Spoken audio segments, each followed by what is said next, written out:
Okay, let's unpack this. Have you ever woken up, looked at your to-do list, and felt like your brain just, well, froze? Like there's so much coming at you. Deadlines, appointments, personal stuff, maybe even just, the sheer volume of emails that you literally can't bring yourself to do anything. That feeling, that overwhelm, like hitting a mental wall before you even started, it's incredibly common. And it's really not about laziness. It's a very real cognitive state. You might find yourself thinking, I'll do it later, or finding something else to do, maybe even just staring blankly at a screen. That feeling of being stuck right before a tough task. That's a powerful signal. Today we're diving deep into a concept that affects almost everyone, really, regardless of age, job, or life stage: task saturation. Or, as it's also widely known, cognitive overload. We're talking about that point where your brain gets so many inputs, so many demands, that its processing capacity is just exceeded. It slows down, makes errors. Sometimes it feels like it momentarily shuts down. And this deep dive is specifically for you. Maybe you're a new university student, juggling readings and assignments, or a seasoned professional balancing work projects with family life. Or really, just anyone trying to navigate our increasingly complex world. Yeah, and what's truly fascinating here, as you said, is that this isn't some kind of moral failing or, a lack of willpower. It is a very real cognitive phenomenon. When your brain's processing resources, think working memory, attention span when they're maxed out, its basic ability to sort information, prioritize what to do next, and actually execute tasks, well, it diminishes significantly. It's a critical state of overwhelm. And understanding it can fundamentally change how you approach challenges really in every part of your life, from doing well in your studies to managing your job effectively and even protecting your own personal well-being. Recognizing and managing task saturation is key. So our mission today is to really understand what task saturation is, dig into why it happens, look at how it impacts us across different life stages, and most importantly, provide actionable strategies for navigating it, not just to survive, but to actually thrive despite all the demands. We'll be drawing insights like some pretty high stakes areas like military strategy and aviation, but also from neuroscience, business, and even just everyday parenting. It shows how these principles really do apply universally. Okay, let's start by laying some groundwork. To really tackle this feeling of being overwhelmed, we first need a clear definition. So what exactly is task saturation? Right.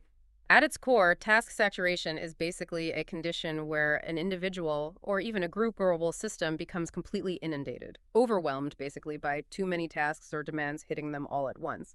And this flood of demands leads directly to a measurable drop in performance, more mistakes creeping in serious cases, just outright failure to get things done. It happens when the sheer volume of work plus its complexity just goes way beyond the capacity of the person or system to handle it effectively. Within the available time, mental energy, and other resources they have, think of your brain less like a supercomputer and more like one with finite RAM and processing power. There's a limit to how many complex things it can run smoothly at the same time. You try to open too many tabs, run too many programs, ask it to do too much simultaneously. It just slows down, gets sluggish, or crashes. Task saturation is kind of like that mental crash, that moment where your efficiency just plummets because the system is simply overtaxed. So your brain is literally flooded. Too much to process effectively. It makes complete sense that performance would drop then. And what's really compelling is where this term task saturation actually came from. It's got roots in these extremely high-stakes situations. You mentioned military operations and aviation. Could you maybe walk us through that context? Why did it become such a critical idea there? Yeah, absolutely. This concept isn't abstract at all. It literally emerged from life or death situations where cognitive overload could be catastrophic. Imagine, for instance, a fighter pilot in combat. Their brain is just being deluged with an incredible amount of critical information, all happening in real time. In just seconds, they're juggling navigation updates, weather changes, radar info showing potential threats, complex radio chatter from their team or command, plus intricate data from their own aircraft systems, and of course the immediate, often life-threatening presence of enemy aircraft or ground targets, things they see, things their instruments detect. It's a massive information firewalling challenge. The brain has to instantly filter and prioritize huge streams of data. And while, our daily lives rarely involve actual combat, that high-pressure scenario is a powerful analogy for the kind of information overload and multiple demands that, civilian life often throws at us. That's an unbelievable amount of information to process, especially under that kind of pressure.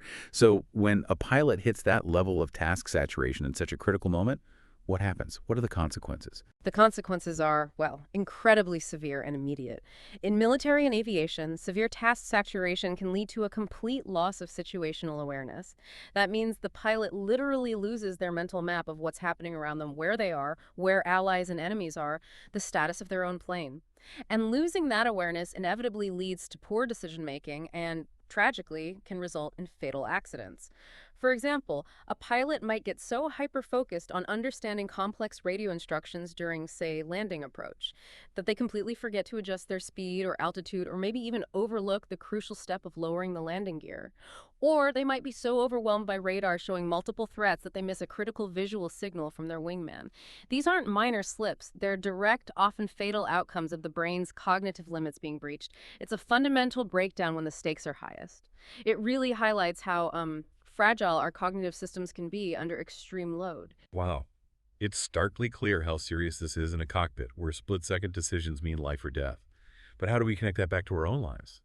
For those of us navigating university or a busy job or just the constant demands of family, how do we know if we're hitting this wall? It's not always as obvious as a plane malfunction, right? What are some of those maybe subtle indicators that you might be experiencing task saturation? Whether you're a student, a parent, a professional. That's the crucial connection, isn't it? The symptoms, while maybe less dramatic in their immediate results, are remarkably consistent across different ages and situations. First, you might find yourself frequently forgetting important but seemingly small things. You know, those little details you'd normally remember easily, where you put your keys, something someone told you 5 minutes ago, that one thing you really needed from the shop. It's not really a memory issue per se. It's more about attentional overload. Second, you might feel this unexplained irritability or maybe heightened anxiety. You feel edgy, easily frustrated, maybe even angry, but there's no clear, obvious reason why. Your mind's just kind of overwhelmed, operating in a stressed state. Third, you'll likely notice increasing difficulty focusing on just one task. Your mind feels noisy or cluttered, like having too many browser tabs open in your head, all demanding attention. Deep concentration becomes really elusive. Fourth, tasks that used to be routine, maybe even things you enjoyed, now feel extraordinarily heavy and draining. Just the thought of starting them can sap your energy. And finally, this is a big one, you might find yourself procrastinating, but not out of laziness. It's because your brain literally feels hung or shut down. It's like a mental freeze where your mind is trying to declutter or just pause because it's hit its processing limit. Your brain, trying desperately to cope, starts selectively forgetting things.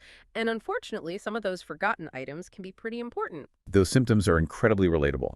Many of us have definitely felt it. It's like your brain is putting up this invisible shield, isn't it? So, okay, if we recognize these signs in ourselves, why is it so incredibly hard sometimes to just push through and do the things we know we should be doing? What are the core reasons, the resistances our brains put up that lead to this inaction? Yeah, what's really fascinating is how our own internal wiring, specifically our deep desire for comfort and that powerful impulse to protect our ego, often invisible barriers to taking action. It's an inherent survival instinct, really, designed way back to conserve effort and avoid perceived threats. We mainly see two primary kinds of this internal resistance. The first is driven by negative emotion. Fundamentally, our brains are wired for comfort and efficiency. They seek pleasure, actively avoid pain or discomfort, and they're programmed to use the minimum energy needed for survival. So when you're faced with a difficult, complex, or maybe it's uncomfortable task, your brain sees it as a threat to its comfort zone or its energy reserves, and it actively resists. That makes so much sense. It reminds me of that analogy of jumping into a cold swimming pool, that hesitation, that reluctance. Even though you know you'll probably feel fine once you're in, it's the getting started that's the tough part. Precisely. Difficult tasks are very much like that. The hardest part, almost always, is just taking that very first step. Once you actually start, even with something small, the task often becomes surprisingly more manageable. Your brain adapts, starts building momentum. Our primal instinct, deep down, is to be incredibly efficient, maybe even a bit lazy from a modern viewpoint, always looking for the path of least resistance to save resources for real threats. That initial resistance is a holdover from that old wiring. Okay, that covers the comfort-seeking side. And what was the second core resistance you mentioned? The second one, and this one's often more subtle, more insidious perhaps, is rooted in our ego. Our ego, which is basically the self-image we've built up from past experiences, our beliefs about what we can do, how others see us, it's profoundly sensitive to anything that feels like failure. Failure to the ego can feel like a direct attack on this carefully constructed self-perception. It could damage our sense of competence or worth. And this deep fear of damaging our self-image often leads us to actively avoid challenges. Anything that might expose a perceived weakness or lead to what we interpret as failure. For instance, think about a student who's always been told they're smart. Their ego might make them shy away from really challenging assignments or avoid taking intellectual risks. Why? Out of a deep fear of looking less intelligent than people expect. This avoidance, ironically, can become a self-fulfilling prophecy, stopping them from reaching their full potential. Or on a more personal level, that intense hesitation before approaching someone you're attracted to. Your ego might scream, "Don't do it. What if they reject you? You'll be embarrassed. It'll look bad." That fear of rejection, of a dented self-image, can paralyze us. It leads to inaction and then often later regret that "if only I'd been brave" feeling. Our ego is so protective of our self-image that it can convince us to avoid necessary actions, even when those actions are clearly in our best long-term interest. Our actions, feelings, behaviors, even what we think we can do, often line up perfectly with the self-image we've built. The ego dreads failure because failure threatens to shatter that fragile construction. So it's not just about seeking comfort, it's also about psychological self-preservation in a way. And in both cases, it sounds like your brain is whispering, later, do something else. But waiting until you feel ready, that seems like a trap, right? That feeling might honestly never arrive. Which brings us to a really crucial point. Our brains often lie to us when we're feeling overwhelmed. Absolutely. This is the brain's lie to us principle. Your brain, trying to shield you from discomfort or perceived failure, might tell you things like, "You're way too busy to handle this now," or "This is just impossible, you're too overwhelmed." But the reality often isn't that you're genuinely too busy, it's that you're experiencing task saturation. The solution, maybe counterintuitively, isn't always to try and do more or work harder. It's about making conscious, strategic choices about where to put your focus amidst all those demands. If you wait till you feel perfectly motivated or energetic or ready to tackle something hard, well, that elusive feeling might never show up. And the longer you put it off, the heavier and more daunting the task can seem, trapping you in this cycle of inaction, rising pressure, and often more anxiety.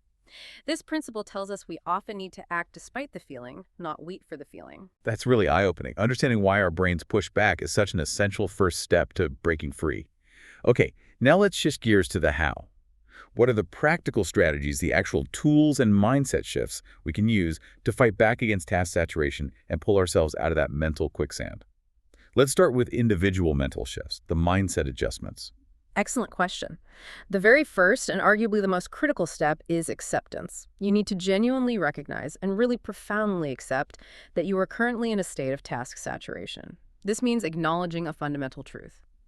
Given your current cognitive load, your time constraints, and the sheer number of demands hitting you, you simply will not accomplish every single task perfectly. This acceptance isn't giving up. It's actually the foundational, liberating step towards finding a real resolution. If you keep denying it, you stay stuck fighting an impossible battle against an unrealistic ideal. That's such a huge shift from that deeply ingrained, I have to do everything perfectly mindset that so many of us have. So acceptance then naturally leads to setting more realistic expectations. Exactly. Building right on acceptance, the next vital shift is cultivating realistic expectations. In the context of task saturation, it is demonstrably more effective and honestly significantly healthier to aim to complete all your essential tasks at a respectable 65% to 70% level. Think of it like getting a solid B or C grade, if you want an academic analogy. That approach is far, far better than pouring all your energy into getting one task perfect, like an A+A, while completely neglecting or failing at everything else because you burned out.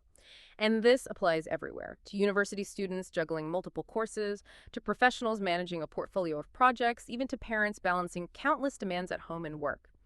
It's about learning to be strategically realistic, efficient, and frankly, much kinder to yourself. As we often say, perfectionism in many cases is really just procrastination wearing a fancy disguise, a hidden way of setting impossible standards that keeps us from actually moving forward. Perfectionism is often just procrastination in a fancy wrapper. I really like that. It makes so much sense.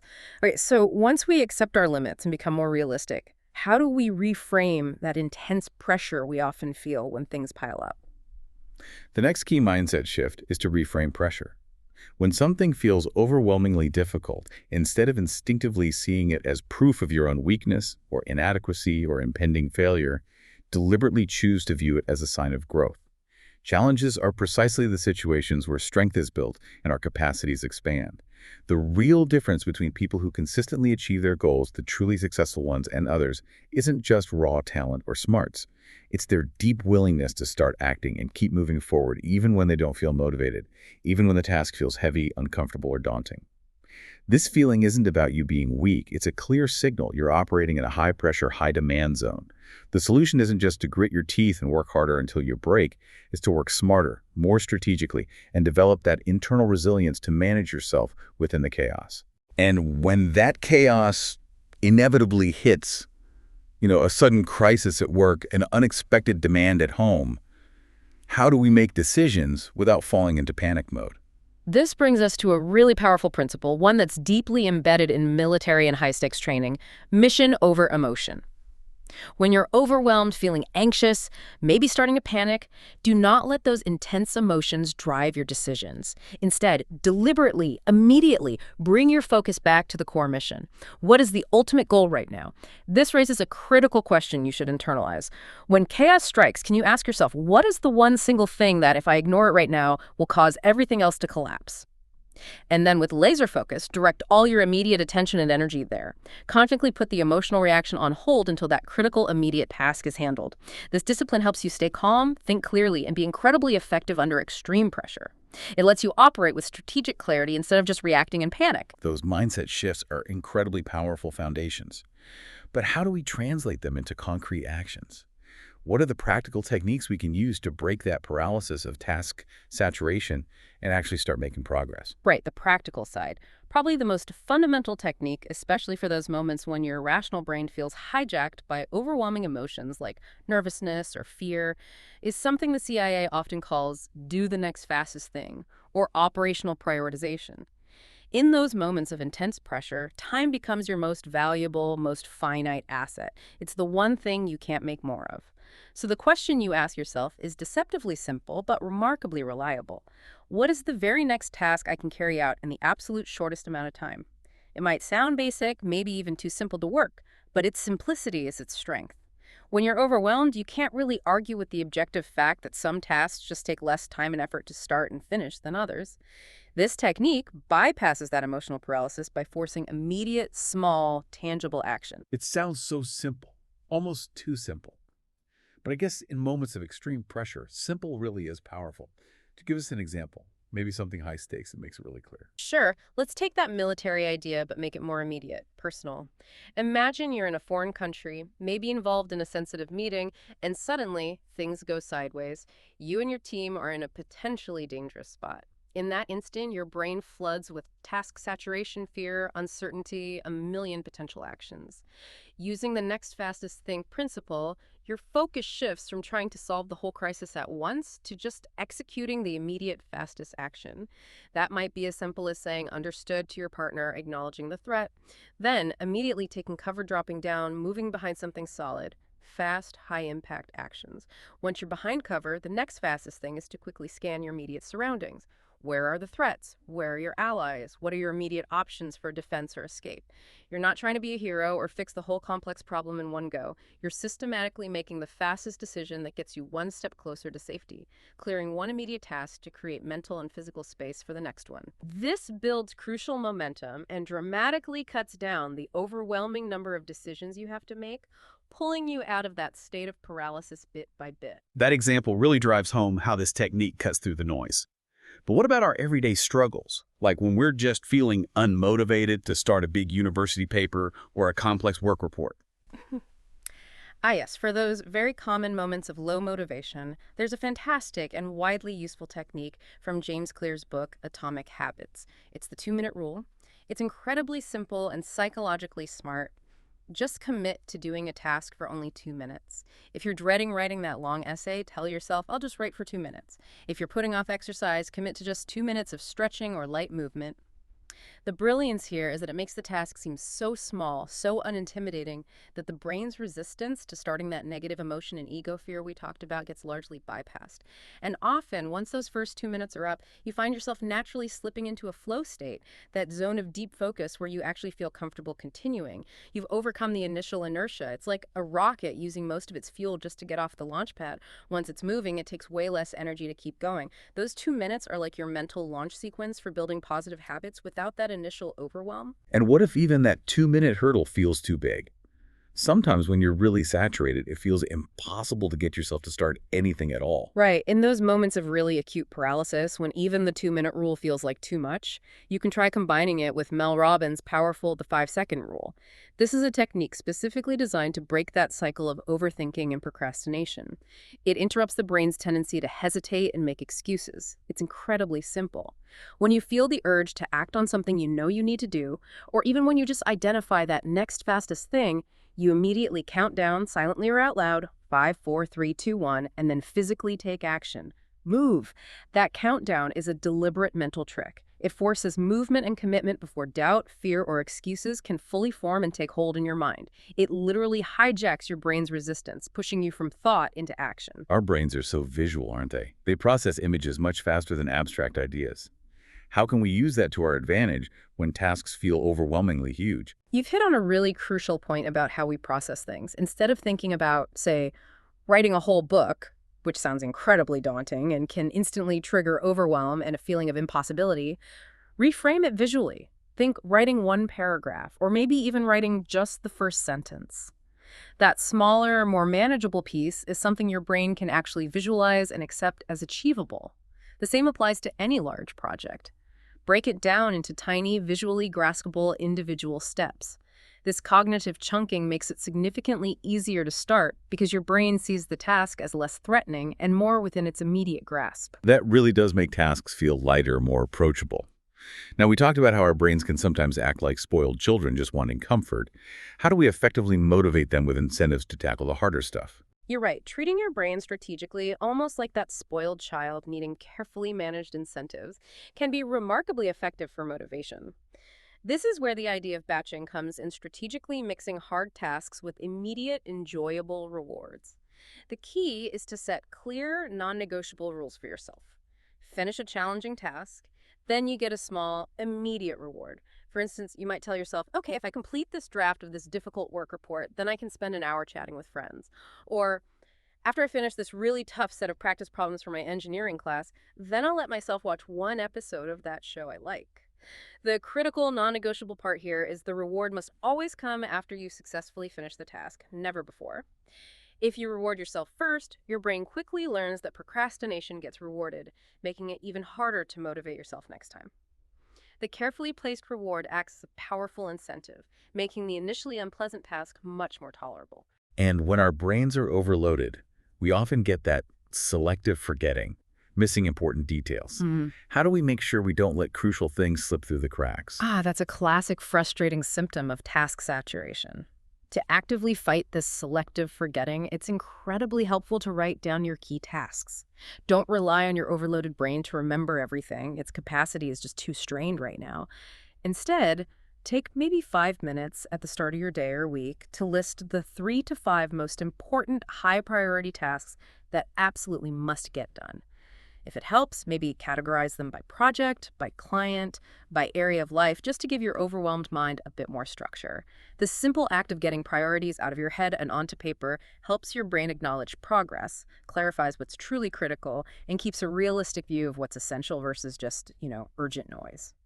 Speaking of writing things down, there's a useful non-digital method too, right? Something that helps keep focus away from all the digital distractions. Indeed. A remarkably powerful and often overlooked tool to keep you laser-focused without getting sucked into digital distractions is to create what I sometimes call a paper anchor. It's simply a non-digital to-do list, just your 3 to 5 top priorities written clearly on a physical piece of paper and placed right there next to your computer or workspace. It acts as a constant, tangible reminder of your most important tasks. It drives you forward to the next item without tempting you to open just one more tab or check email again or glance at notifications, all those things that can instantly pull you back into digital overwhelm. It's like a clear, unwavering beacon for your immediate next steps. And once we do manage to complete those challenging tasks, what's a small yet really satisfying step that can keep us motivated and reinforce that positive feeling? The simple, physical act of crossing things off your list. It provides an immediate, tangible sense of accomplishment. This actually triggers a quick, reinforcing hit of dopamine, the brain's feel-good chemical, which solidifies that positive connection with completion. That dopamine rush isn't just a fleeting good feeling, it actively helps combat the negative self-talk and that sense of being stuck that often comes with task saturation. It helps your brain recognize that you are making progress, even if it feels slow, and shifts your internal story from "I'm overwhelmed and unproductive" to "I'm active and achieving." We talked a lot about managing tasks, but our energy levels are arguably just as crucial, maybe even more so, for actually getting things done consistently. How can we strategically manage our energy and make sure we recover properly, especially when demands are high? You're absolutely right. Energy management often matters more than time management, especially under pressure. This raises an important question. How can we proactively sustain our mental and physical energy instead of just reacting when we're already exhausted? Rest, fundamentally, needs to be seen as a strategic weapon, not just a reward you get when everything's done. In high-stakes places like the military, they practice things like combat sleep or strategic naps. This isn't about waiting until you're completely wiped out to finally collapse. Instead, it's about consistently practicing micro-recovery or taking short, strategic breaks throughout your day before you hit that wall. This could be a 15-minute power nap if your schedule allows, maybe just a 2-minute eye rest where you close your eyes and do some deep breathing, or using quick, calming breathing techniques like the 4-7-8 method. The core idea is to proactively conserve and restore your mental energy, allowing you to keep performing over much longer periods without dipping into burnout. That is such a critical point. It's like a pilot not waiting for the plane to actually start crashing before they try to hit autopilot. By then, it's often way too late. We need to be proactive with rest. Exactly. Waiting until you're completely drained usually means you've waited too long to recover effectively. Rest needs to be an active, integrated part of your overall strategy. And this ties directly into mental energy budgeting. Research suggests our brains have a limited window for really intense, focused analytical work, maybe around 4 hours a day for truly peak cognitive performance. This means you should strategically schedule your most critical decisions, your most demanding analytical tasks, your creative problem solving during your personal golden hours. Those times when your brain is naturally at its best, often in the morning or right after a good rest. Conversely, actively try to avoid making big decisions when you know you're fatigued, because your judgment will genuinely be impaired. For non-critical or routine decisions, delegate them to established standard operating procedures, SOPs, those clear step-by-step guides, or automate them if technology allows. The fundamental shift here is moving from focusing only on time management to prioritizing energy management. You could have all the time in the world set aside for a task, but if your mental battery is empty, that time is largely wasted. That's a powerful way to think about it, managing our finite energy, not just our time. And I've heard about this idea of doing one more thing before you let yourself take a bigger break or reward. How does that work? Yes. That's a subtle but surprisingly effective psychological trick. Before you allow yourself that well-deserved walk or meditation session or scrolling break or whatever your preferred reward is, commit to completing one small, maybe 10-minute task. Make it something concrete and quickly doable, cross it off your list, and then allow yourself to fully enjoy the reward. This clears your mental plate incrementally, gives you yet another small but reinforcing dopamine hit, and ensures that even your breaks are contributing to reducing your overall task load. It's a way to fight that lingering feeling of being perpetually behind because you're constantly chipping away at things. And when it comes to sleep, which we know is so vital for our brains, it's not just about the number of hours we clock, is it? No, absolutely not. It's fundamentally about quality over quantity when we talk about sleep. You really have to prioritize deep restorative sleep. That kind of sleep is far more crucial for sharp cognitive function, consolidating memories, managing emotions, and just your overall well-being than simply racking up lots of hours of restless, interrupted sleep. True recovery happens in those deeper sleep stages. So we've covered some powerful individual strategies, but sometimes, despite our best efforts, we just need help from outside ourselves. What about leveraging external support and building effective systems to help combat task saturation? You're absolutely correct. You don't have to and probably shouldn't try to tackle task saturation completely alone. One crucial strategy is to tap into other minds. If you're feeling cognitively overloaded, don't hesitate to ask for help. From a trusted partner, maybe an assistant, a colleague, a mentor, even a close friend. This could mean offloading small administrative tasks, asking them to remind you about important deadlines, or simply using them as a sounding board to process your thoughts and get a fresh perspective. By putting a task, or even just the mental effort of remembering it, into someone else's brain space, you effectively free up some of your own limited capacity. Additionally, building robust support systems is vital. For example, teachers often get immense value from sharing reflective groups with colleagues. It's a place to offload mental burdens, discuss challenges, and collectively build mental strength and find new strategies. And once we start trying to implement these new habits and strategies, how do we track our progress? How do we stay motivated by seeing how far we've actually come? Habit trackers are incredibly useful tools for exactly that. They can be digital apps or just simple paper charts. They let you meticulously plan your activities, monitor how consistent you're being with these new strategies, and visually see your progress build up over time. Some systems even use visual metaphors, like a plant growing bigger with each completed task, which can be highly motivating. Seeing that tangible representation of your effort and consistency really helps. The visual proof of progress is a powerful driver. Okay, so to quickly recap this part, you don't have to go it alone. Yeah. Lean on your network, build good systems, and track your progress. But these aren't instant fixes, are they? This sounds like a process. Absolutely not instant fixes. It's crucial to understand that these techniques aren't magic bullets. They won't make task saturation disappear overnight. They require consistent practice and dedicated application to genuinely form permanent, positive habits and essentially rewire your brain's automatic responses to overwhelm. The more regularly you apply them, whether at home, at work, in your studies, the easier and more automatic they become. Think of consistency like a snowball rolling downhill. The more it rolls, the bigger and faster it gets, building significant momentum over time. It's those persistent small efforts that ultimately lead to profound, lasting change. We've covered some really powerful individual and systemic strategies. Now let's look at how these insights actually apply across different parts of life. Let's start where the term task saturation itself originated. Military and aviation mental discipline. What specific strategies did they use to keep people performing under that kind of extreme pressure? Right. The military and aviation fields are really unparalleled masters of mental discipline under intense pressure. One core approach they rely on heavily is checklist thinking. Pilots, for example, don't depend on raw memory, especially when stressed, because human recall is notoriously unreliable under pressure. Instead, they rigorously train their minds to operate systematically, step by step, by meticulously following predefined checklists for almost everything. This translates directly to prioritizing tasks in our own lives, clearly identifying what's truly important and urgent, separating it from what's important but not urgent, and defining what can be delayed without dire consequences. In military contexts, this isn't just theory. Lives, entire missions, hugely expensive equipment depend on this precise discipline prioritization. So it's about systematically training your brain to think in a structured way, rather than just relying on instinct or memory when things get chaotic. And how do they prepare for the absolute worst-case possibilities? That leads directly to the pre-commitment mentality. Pilots and soldiers repeatedly run mental simulations, intensely visualizing and practicing their responses even for the most extreme, unlikely, worst-case scenarios. This rigorous mental rehearsal builds what you could call muscle memory of decision-making.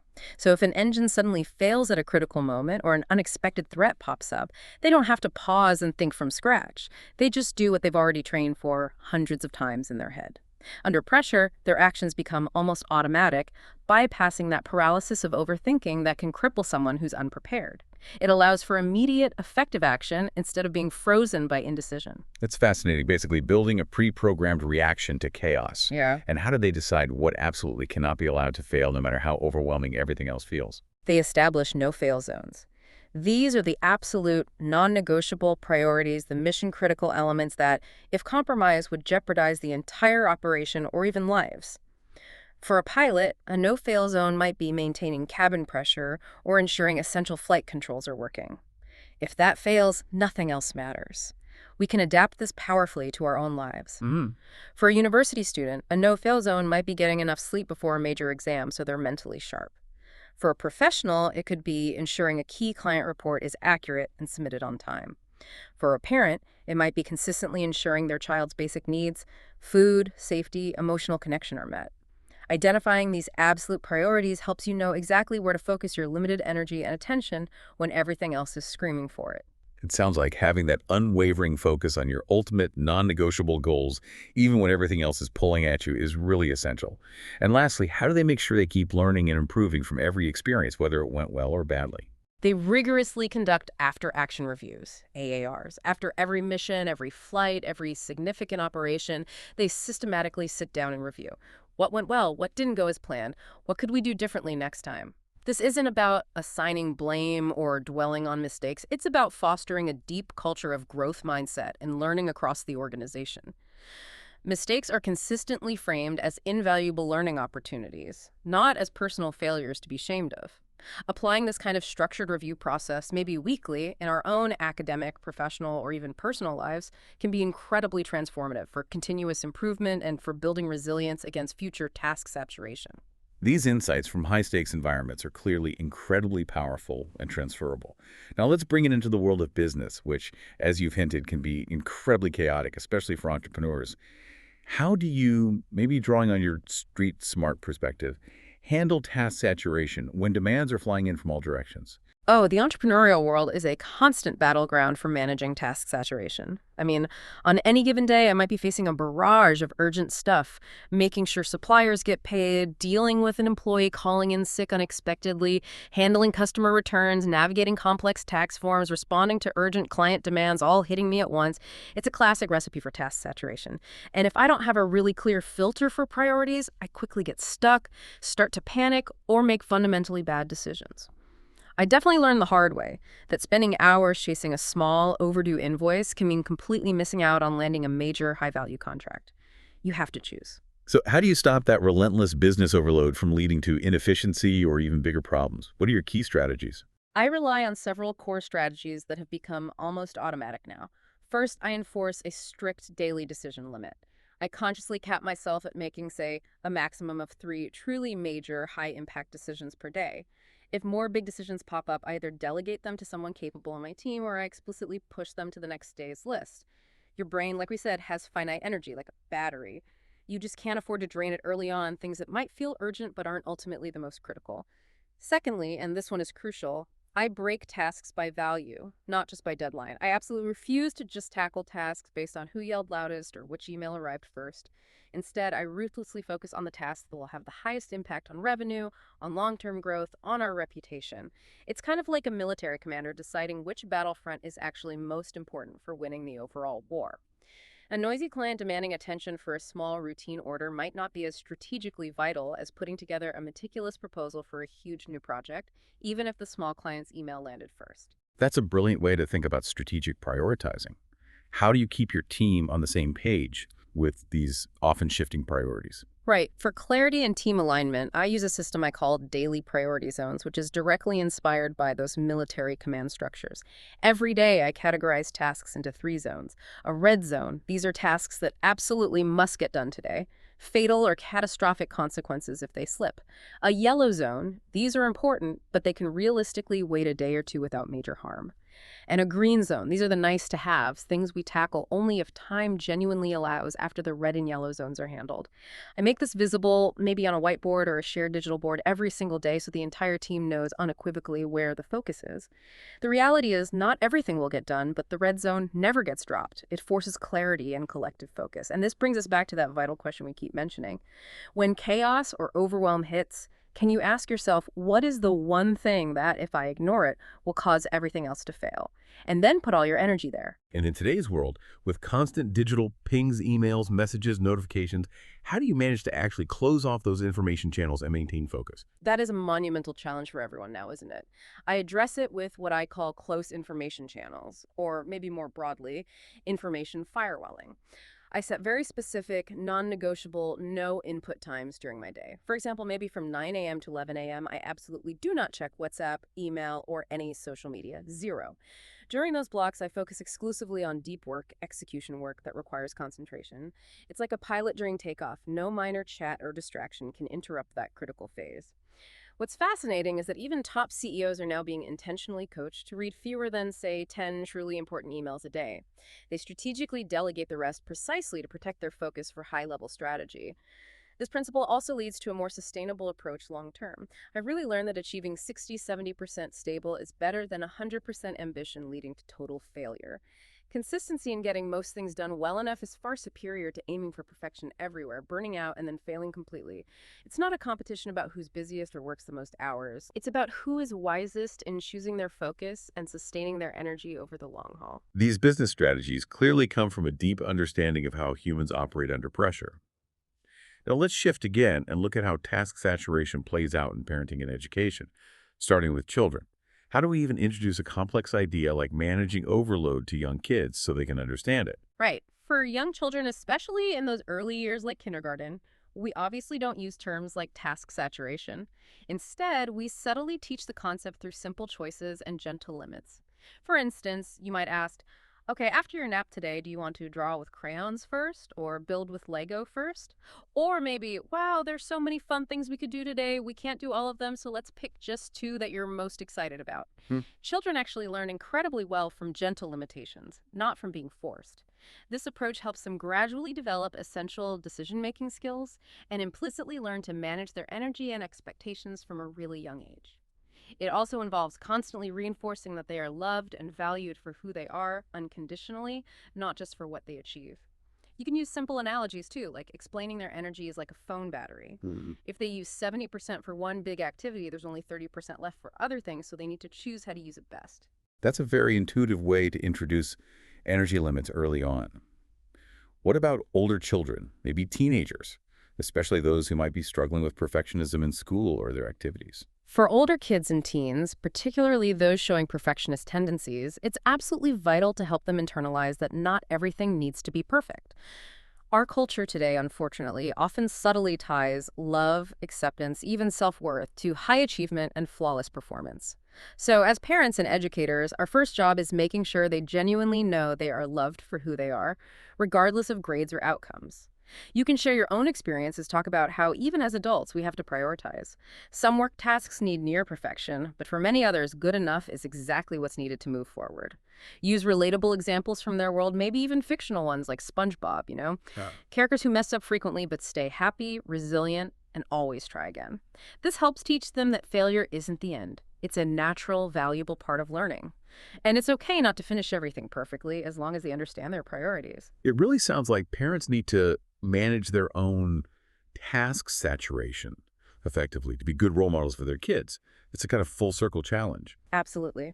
Parents today often face an incredibly complex type of overload. They're juggling careers, constant childcare, managing a household, and often dealing with that immense, sometimes unrealistic pressure from social media showing perfect parenting. Many kids, too, are overloaded from a young age with far too many scheduled activities.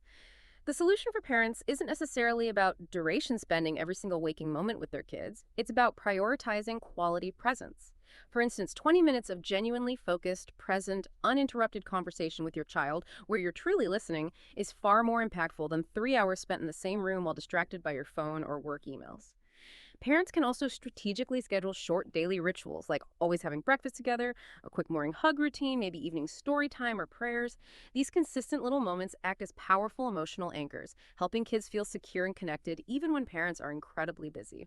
And crucially, parents need to learn the vital skill of asking for help, delegating tasks when possible, and sharing the load with partners, family, or friends. Prioritizing self-care isn't selfish. It's an essential strategy for maintaining your own balance and preventing burnout that can then spill over onto your children. What about teachers? They frequently report feeling completely overwhelmed by the sheer volume of academic duties, character building, administrative tasks, parent communication. Teachers, yes, often face systemic task saturation baked into the job.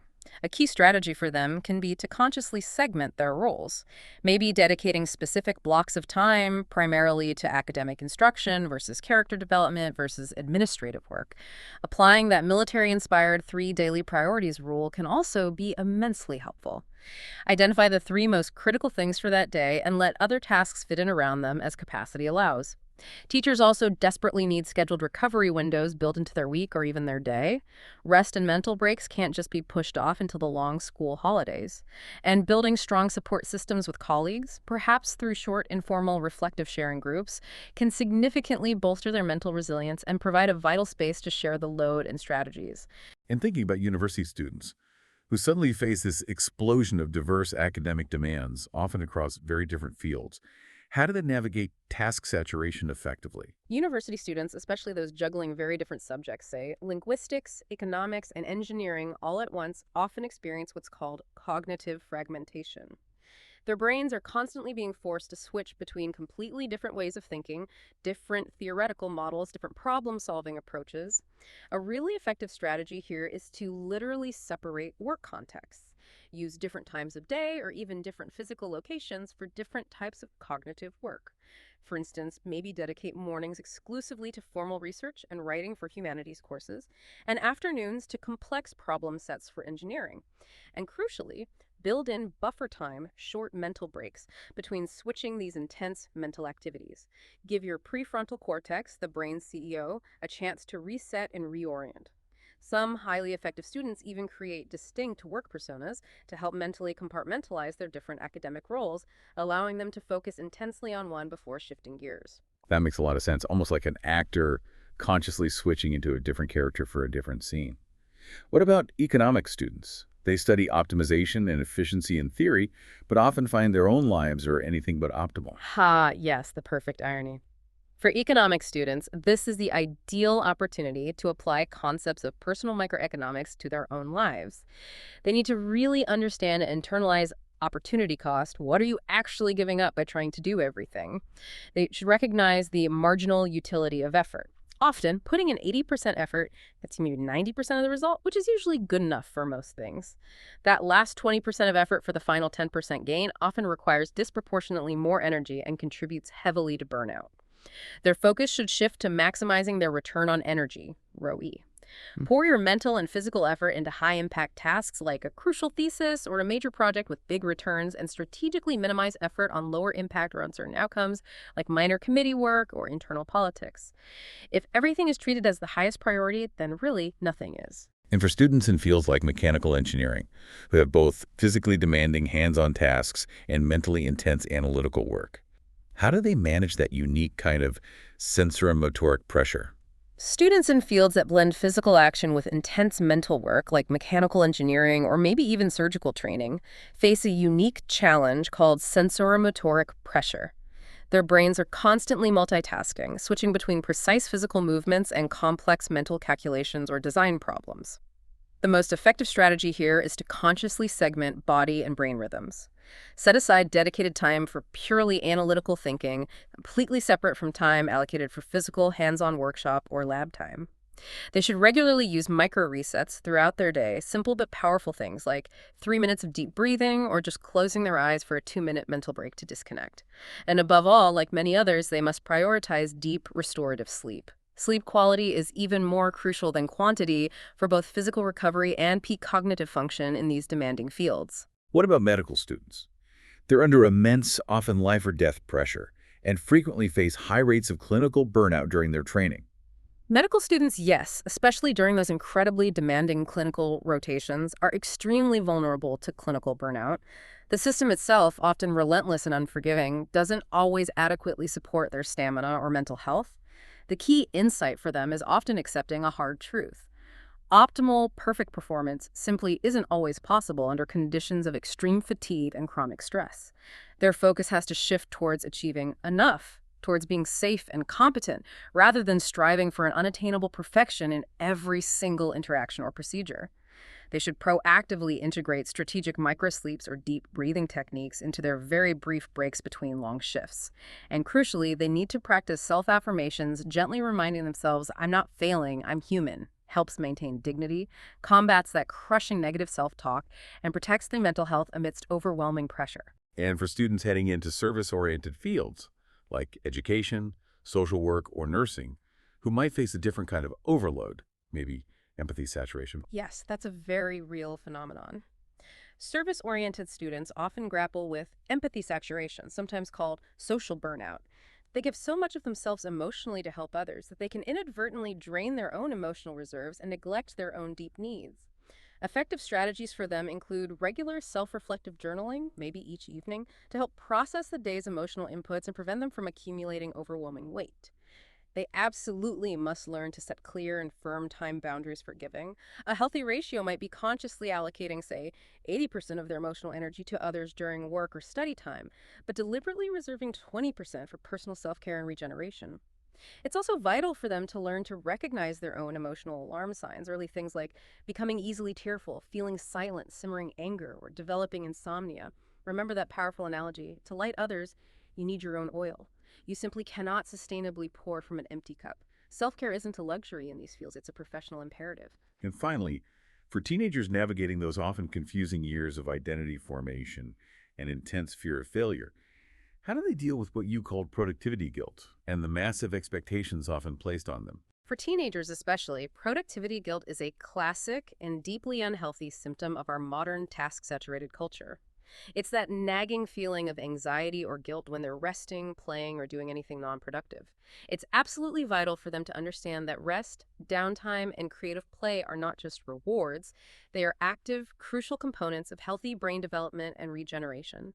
Without empty time, those moments of unstructured, unpressured existence, their creativity, critical thinking, and even healthy decision-making abilities can become stunted. Instead of constantly worrying, what if I fail, teens should be encouraged to practice pre-mortem planning. Ask themselves, okay, if I do fail at this, what are my first 3 concrete steps to recover and move forward?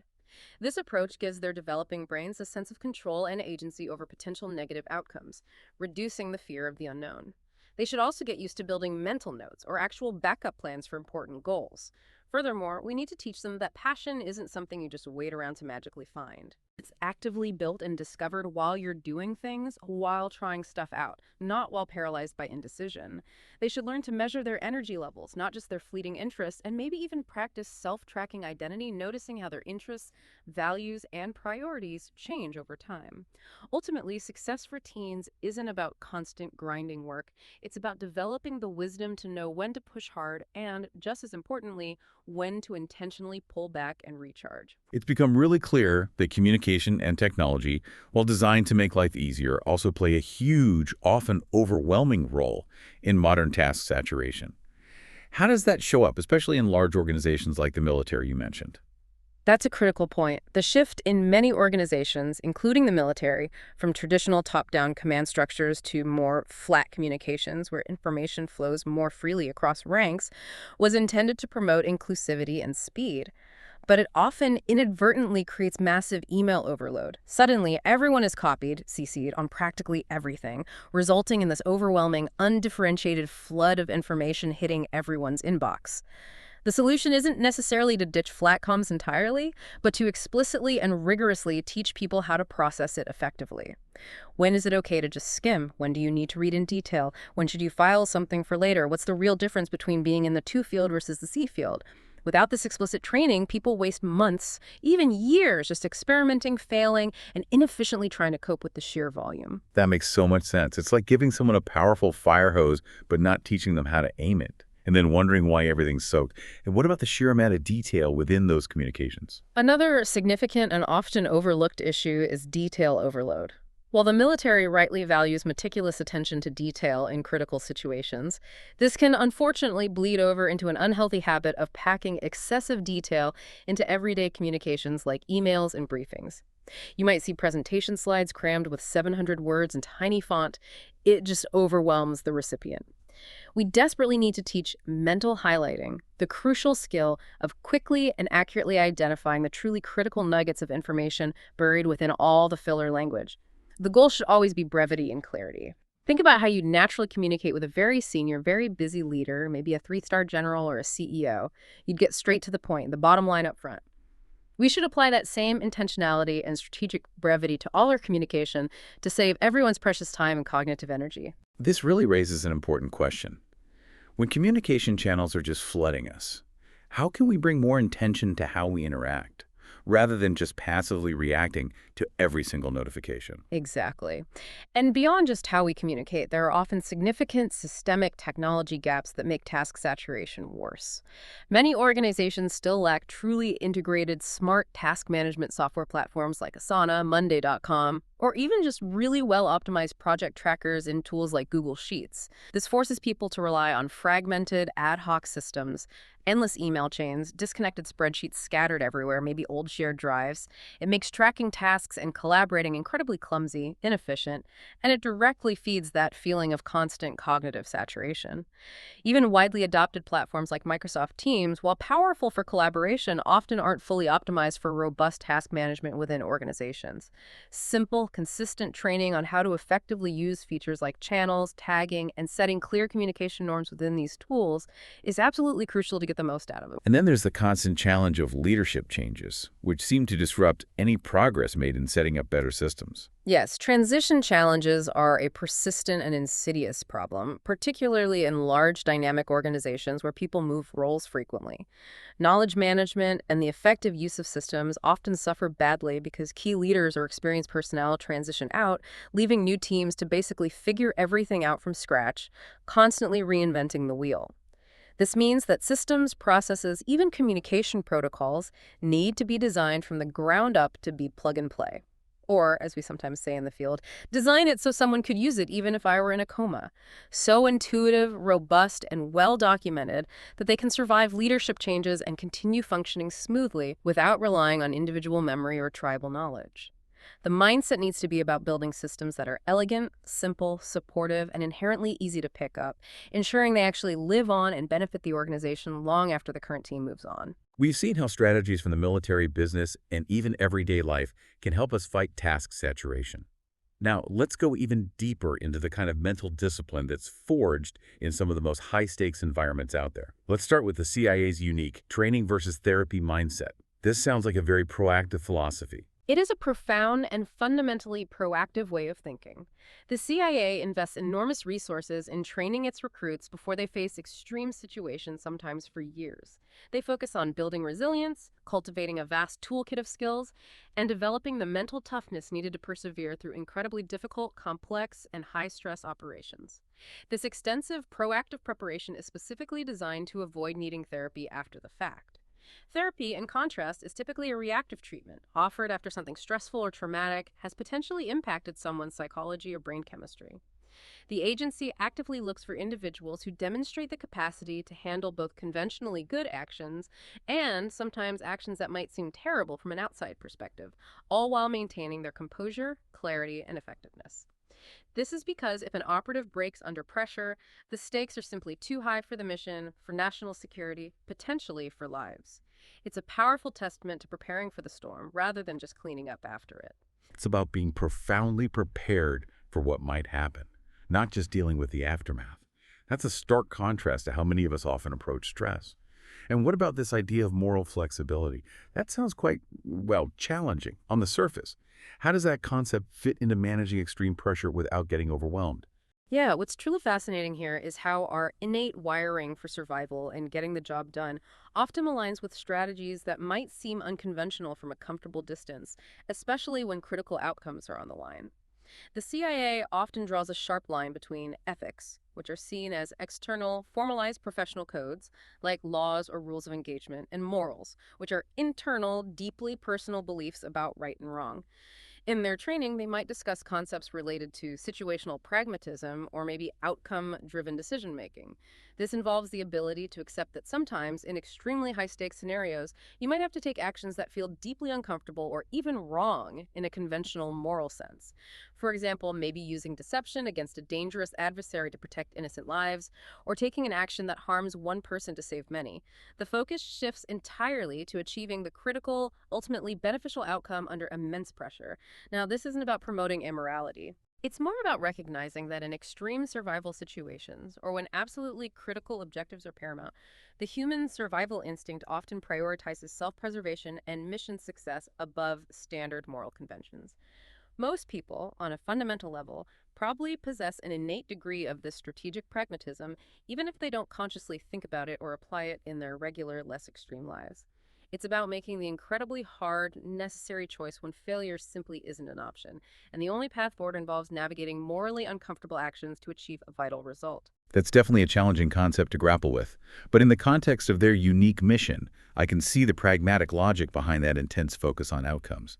There's also that phrase, mission first, family always, that the CIA is sometimes associated with. How does that connect to maintaining focus under extreme pressure?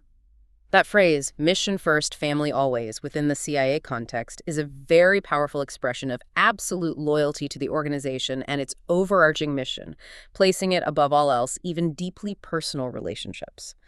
Now, from an objective viewpoint, it can certainly appear incredibly demanding, maybe even cult-like, in its call for such singular devotion. However, it serves a crucial psychological purpose.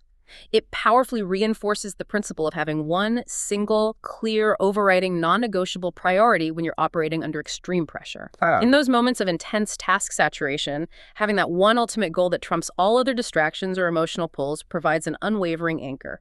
It means that when you're in that high-pressure zone, your focus is absolutely locked onto the objective, pushing aside all other competing demands or personal concerns. So what this ultimately means for us, whether we're students, parents, professionals, is the importance of having an unwavering, crystal clear focus on your ultimate goal, that one no-fail zone, even when everything else is pulling at you and demanding attention. And finally, how do they teach their people to handle the pressure itself?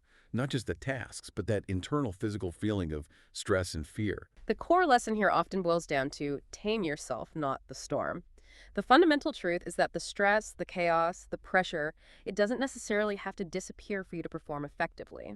True mastery lies in learning to regulate yourself internally while still moving forward purposefully within the external turmoil. This involves concrete physiological techniques, like deliberately slowing your heart rate using deep diaphragmatic breathing exercises. It involves engaging in calm, rational self-talk, simple internal commands like, okay, step 1, breathe. Step 2, observe. And it means consistently re-engaging your situational awareness by actively listening to your environment, feeling your feet on the ground, noticing sensory inputs. If we connect this to the bigger picture, resilience isn't the complete absence of stress or difficulty. It's the remarkable ability of your nervous system to re-regulate itself, to find its calm center, and to maintain clarity even when surrounded by profound external chaos. It's about becoming your own calm anchor in the storm. Hashtag, tag, outro. Wow. We've really unpacked so much today.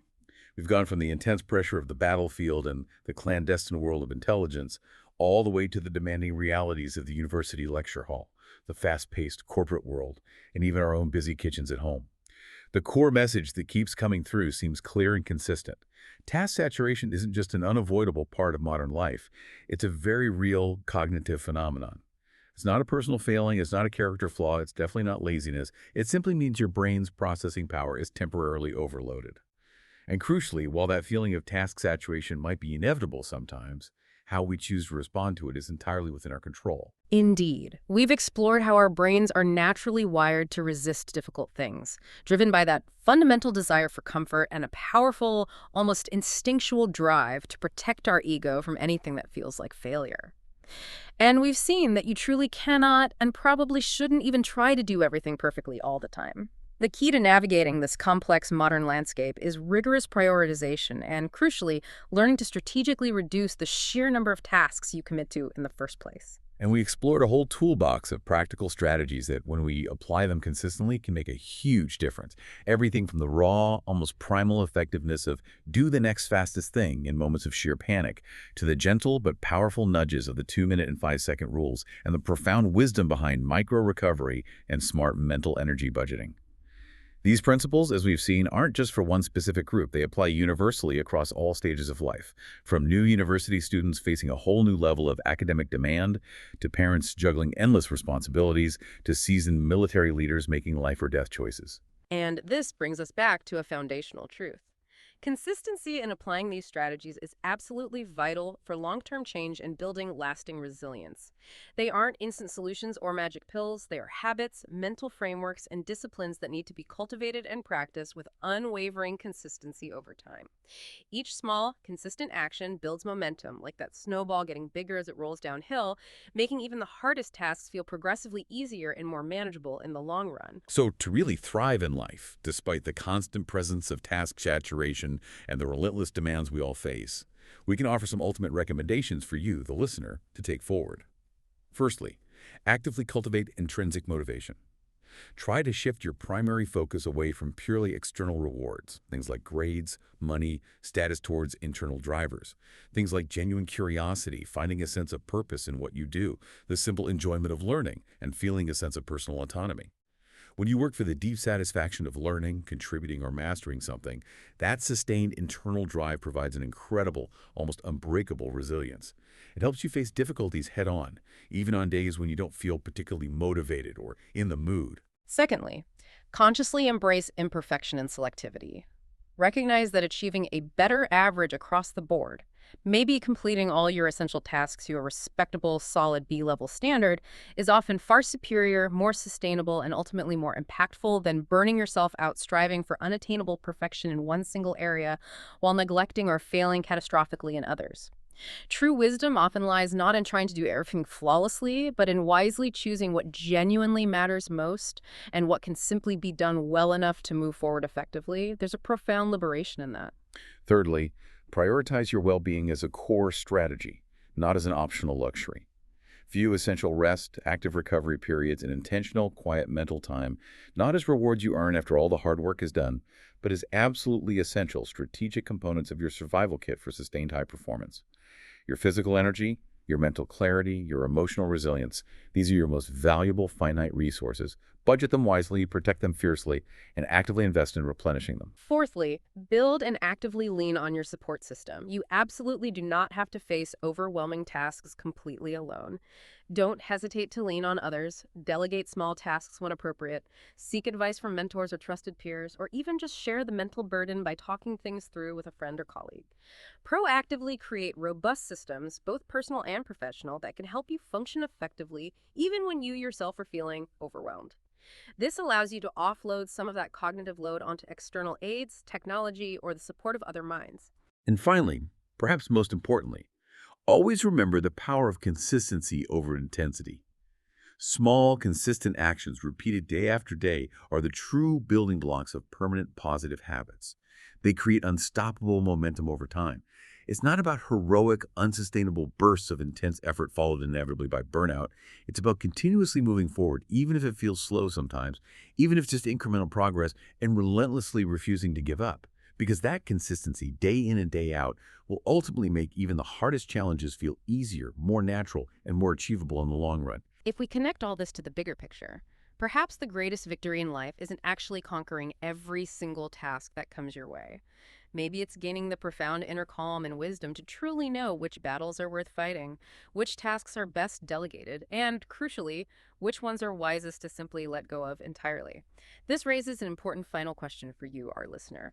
When you inevitably face your next moment of feeling utterly overwhelmed by tasks, will you default back to panic and paralysis? Or will you choose intentionality? Will you take that strategic pause, assess the situation clearly, and then deliberately choose the next fastest thing just to move forward, rather than trying to conquer the entire daunting mountain all at once? What if those very moments of feeling most overwhelmed aren't actually signs of weakness at all, but are instead urgent signals that you're on the verge of unlocking a deeper level of wisdom about yourself, about your true capabilities, and about how to genuinely live a life filled with purpose and presence, even amidst the undeniable demands of our modern world?